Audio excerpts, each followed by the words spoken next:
السلام عليكم، شلونكم طلاب وطالبات الصف الثالث ابتدائي؟ يا رب تكونون بخير.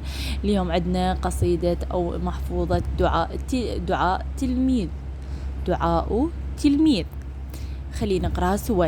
يا إلهي يا إلهي يا مجيب الدعوات، يا إلهي يا إلهي يا مجيب الدعوات، اجعل اليوم سعيدا وكثير البركات، اجعل اليوم سعيدا وكثير البركات، وأعني في دروسي وإداء الواجبات، وأعني في دروسي وإداء الواجبات، وأنر عقلي وقلبي، وأنر عقلي وقلبي بالعلوم النافعات، بالعلوم النافعات، واحمني واحمي بلادي من شرور الحادثات.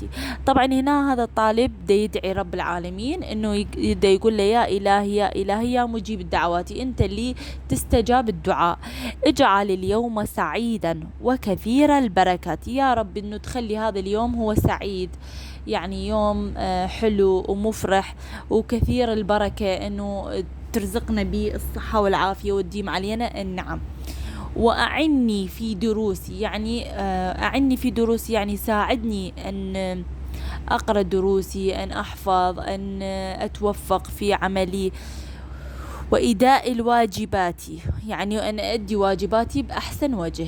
أعني في دروسي وإداء الواجبات، وأنر عقلي وقلبي، يعني نور عقلي وقلبي، خلي النور يكون بعقلي وقلبي بالعلوم النافعات، وأنر عقلي وقلبي بالعلوم النافعات، واحمني واحمي بلادي، احميني اني واحمي بلادي من شرور الحادثات، يعني كفينا شر كل شيء حدث جديد يصير لنا اذا هو حدث مو زين.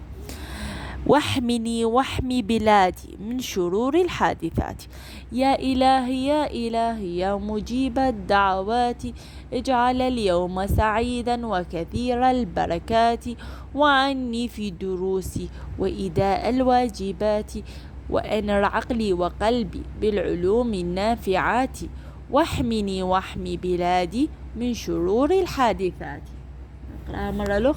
يا إلهي يا إلهي يا مجيب الدعوات، اجعل اليوم سعيدا وكثير البركات، وأعني في دروسي وإداء الواجبات، وانر عقلي وقلبي بالعلوم النافعات، واحمني واحمي بلادي من شرور الحادثات. طبعا هنا خلصنا قراءة، لا تنسوا الاشتراك بالقناة وضغط لايك ليصلكم كل جديد، واذا حابين اقرأ لكم اي موضوع اكتبوا لي بالتعليقات وتدللون. باي باي، احبكم هواية.